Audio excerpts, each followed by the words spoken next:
there, welcome to the best of 2023 video, which is an absurd thing, because you don't really know what's the best for about 10 years, probably for any year. You have your films you've watched early, and then you go, okay, I saw that in a year, I thought it was the best of the year. But half the films I haven't seen, half the films are probably worth I haven't seen, is my guess, because a lot of them don't come out till much later.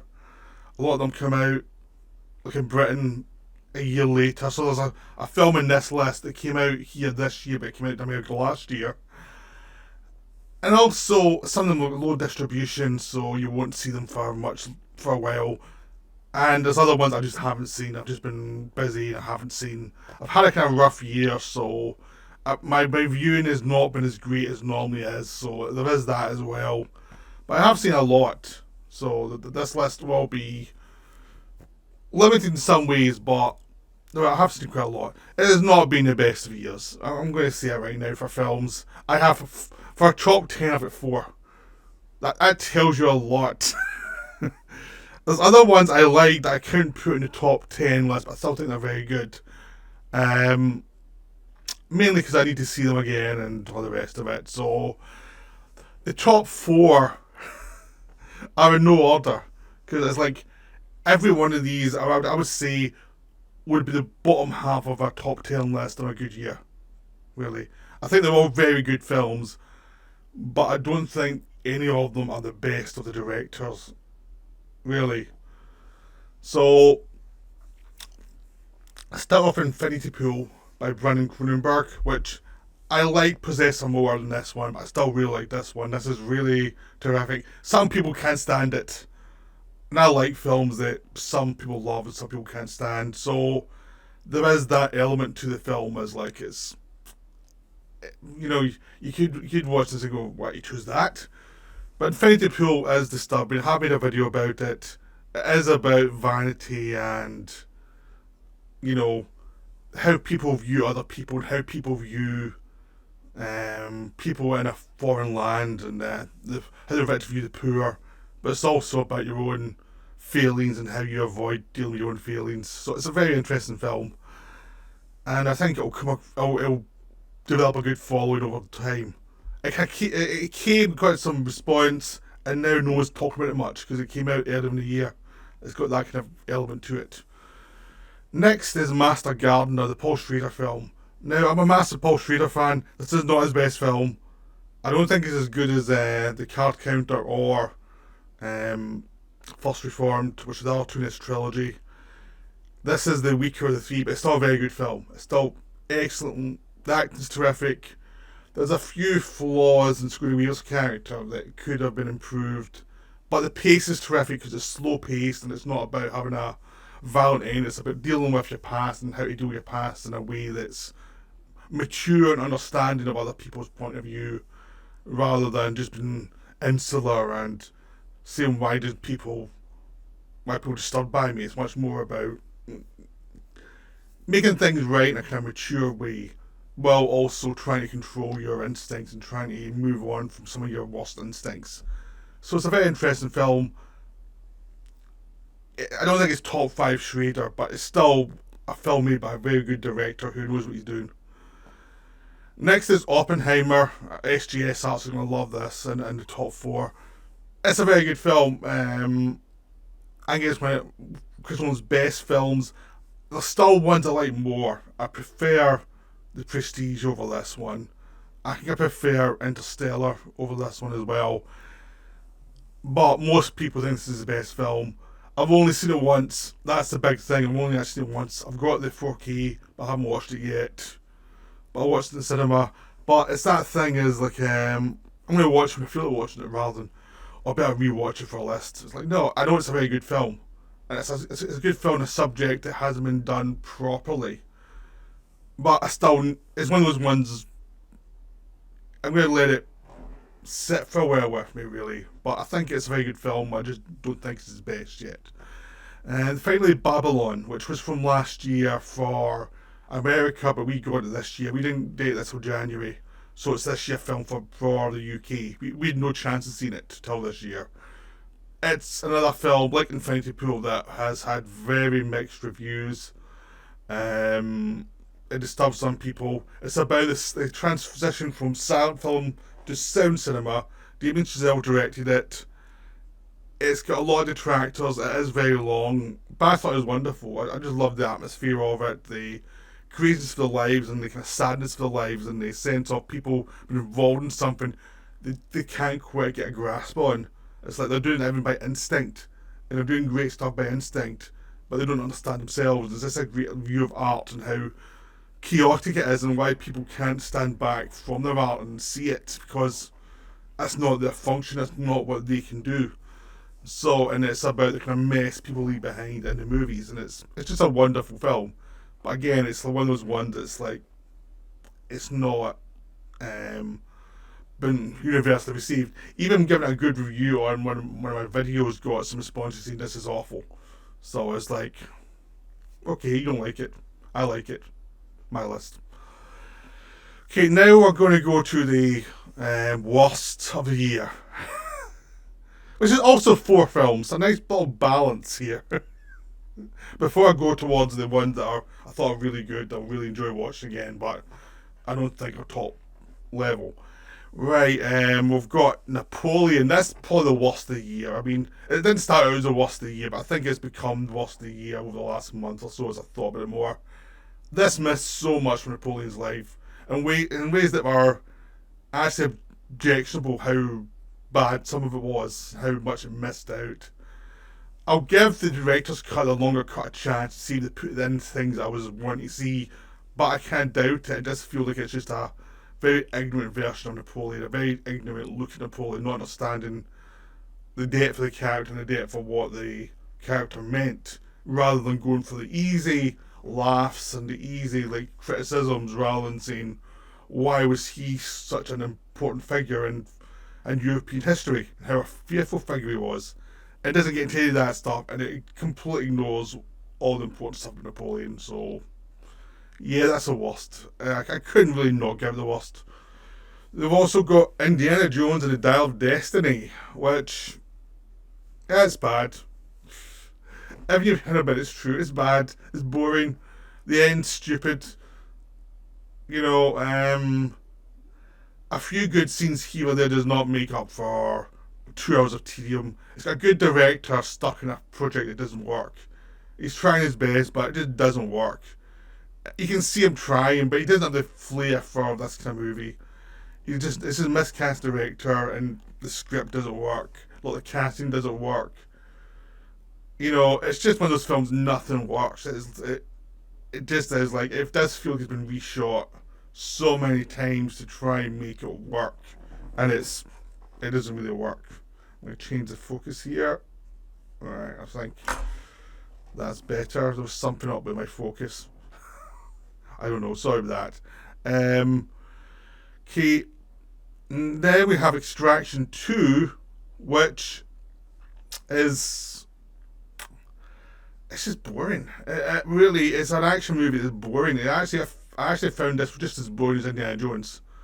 For just tedium, like watching it, the plot doesn't make sense, the characters don't make sense, and they get away from stuff with cheap reasons. The villain causes a massacre, and then he just leaves the location, and that's it. And it's like, did no one try and arrest him? What? There's that feeling to this film that is stupid. It's really stupid. Every character's a cliche, a walking cliche. Everything's wrong with this film. This film just doesn't work. Fundamentally, to me, it does not work, even though a lot of people really enjoyed it. But I didn't like the first one that much, and I saw the second one and it felt like a video game. All the action scenes felt like cutscenes from a video game, or they're a rip-off of the Raid, you know, or the Raid 2. It just feels like I've seen this before, I've seen it done better, and this is just like throwing stuff at the screen, home for the best. It's just a basic stunt show, showing off all the stunts the guys can do, but they don't actually have a plot there, and it's just, I was bored out of my skull watching this film. And I actually watched it on the projector, so you can't say I didn't see it on a bigger screen. I did. It still bored the hell out of me. Okay, and finally the Marvels. The Marvels, I was hoping it would be better than it was, because it was so hated, like, and the build up to it, but it just looked so cheap.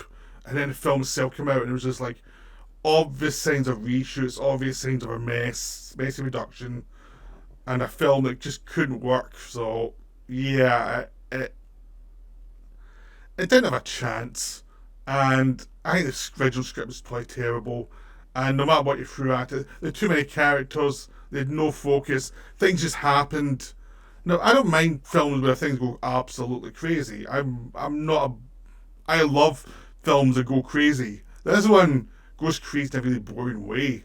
It's like it's embarrassed by itself as it even just tries to expand out of what its limitations are. It just feels like it jumps out, they reshot it. It jumps out to try to do something, they reshot it, and now they've not quite sure how to approach this sequence they spent a lot of money on, and it doesn't work. And you feel there's so many bits missing from it, and other reshoots, the actors look bored as if they've shot this thing about 5 times, and it's just an unholy mess by the time we got to see it, and it's just a massive bomb. And yeah, I mean, it's Marvel's first major bomb, and after some disappointments, but this one, really tanked. Although I would say that Black Panther 2 is actually probably worse than it, because it's all these problems plus it's boring. I mean, at least Marvel's wasn't boring, it was just terrible. And it had too many good people in it for it to be that's terrible. That's what's really annoying. Right, so that's the worst. Now we'll go to a category I call Crazy as Hell Wonderful, which is, these are films that I cannot defend in some ways, but they are wonderful. It's like, they are wonderful, they're knowingly cheesy, they know exactly the film they're making. They plan to be this cheesy. So if you wanted, so defending it in a way is, you want to defend in a way of like, you have to understand what kind of film it is. What it's aiming for is not what the mainstream really wants, or it's a weird kind of film that a lot of people aren't going to get the film. So it's a film you can recommend to people, but to always warn them, like, you may hate this, you really may hate this. That's why I say I can't defend it in a weird way. It's not like I won't defend it, I will, for all these 3 films, because I really adored them, but it's still weird. Okay? But, I'd have to watch any 3 of these films anytime. So the first one's Project Wolf Hunting, which is a film from Asia.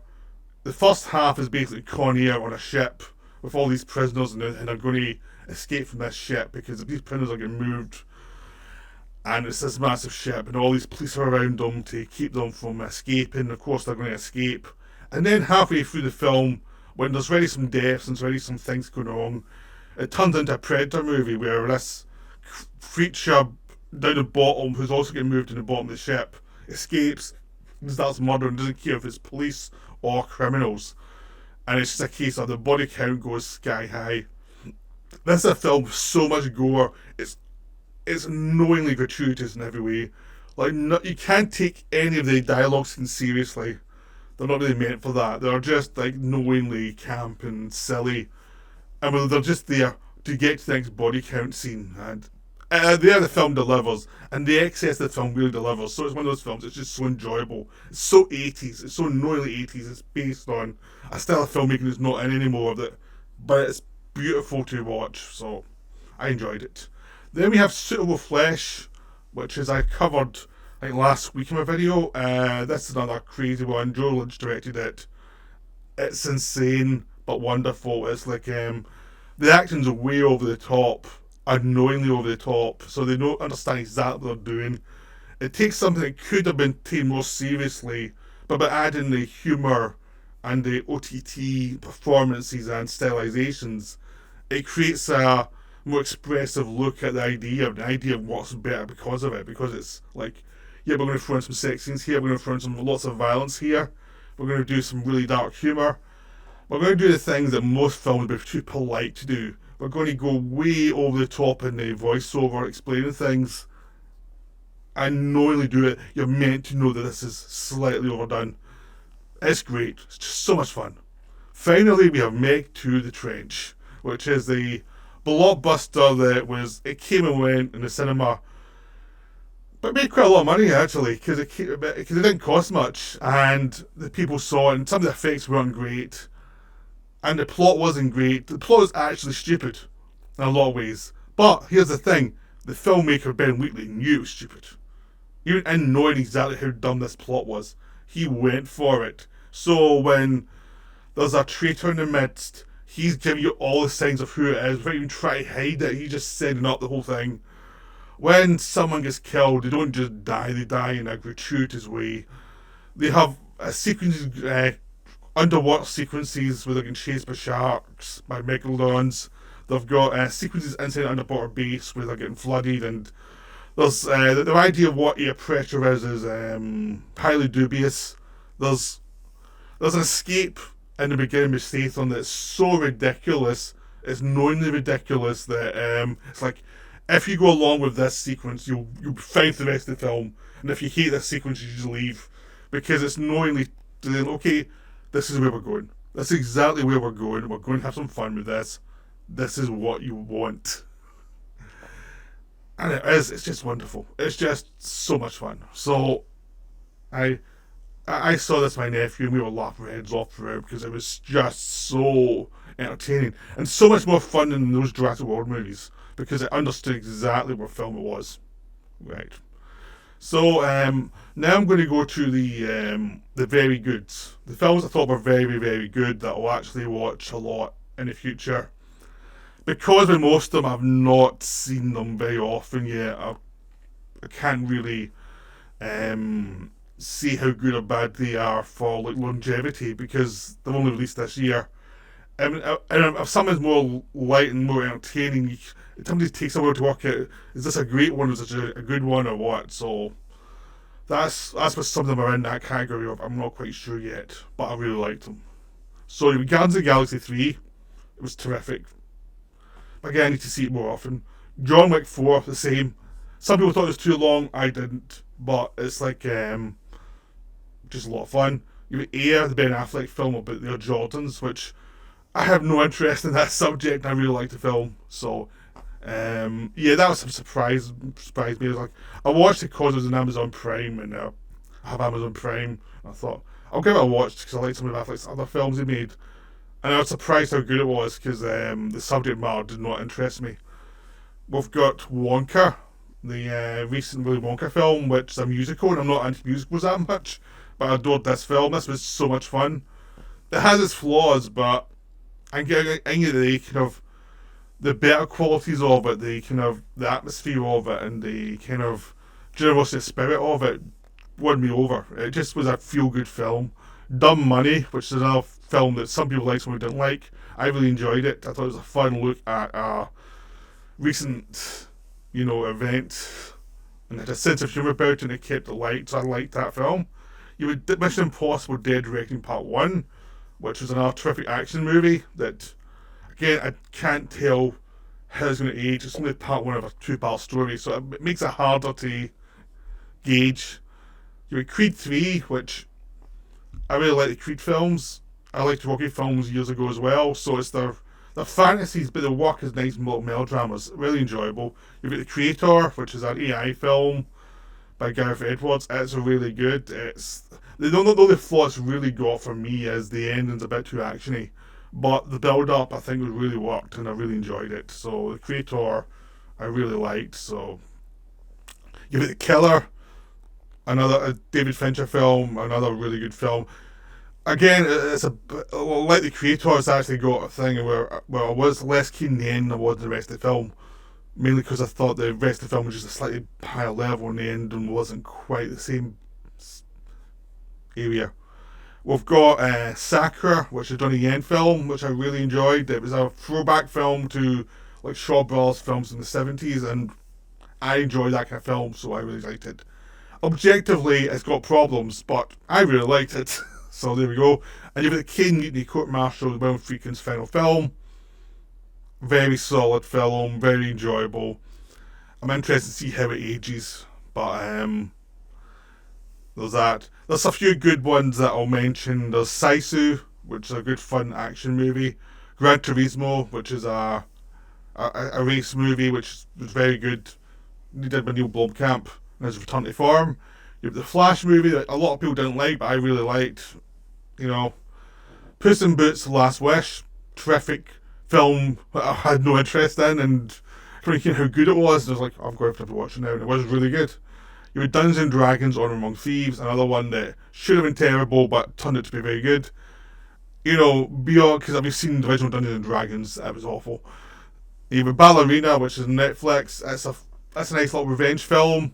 You know, like, a bit gritty, and there's some nasty action towards the end. It's well worth seeing. Spiderman Across the Spiderverse. It's a very good sequel. I like the original better because this one's a bit long, a bit bloated, but a lot of good stuff in there. It just could have been 20 minutes shorter, which is his big flaw, I think.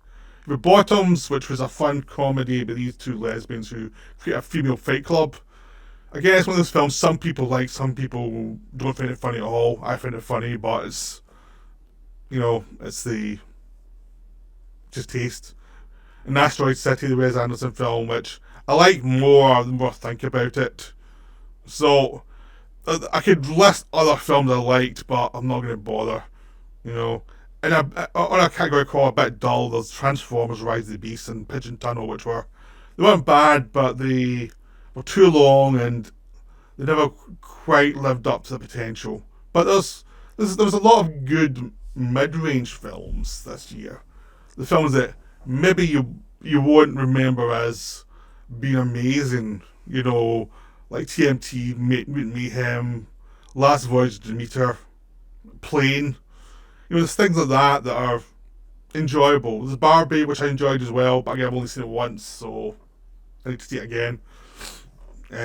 So there was some films I liked, really, but there was very few that I loved. It was a big thing from this year. There's but the top four I really liked, and some of the other ones that I've been into a bit more detail with is like I need to see them again. But I feel this year was a decent year without being a really good year. It was like there wasn't any kind of major things going on, but some of the entertainments were good and some of them were terrible. But they were better than I actually thought they were going to be. I had so low expectations this year, so there you go. So I hope you enjoyed this video. I'm trying to keep it from going too long, since I've covered quite a lot of these films and other videos, but I just wanted to kind of say, look, these are the best, these are the worst, these are the kind of in-between ones.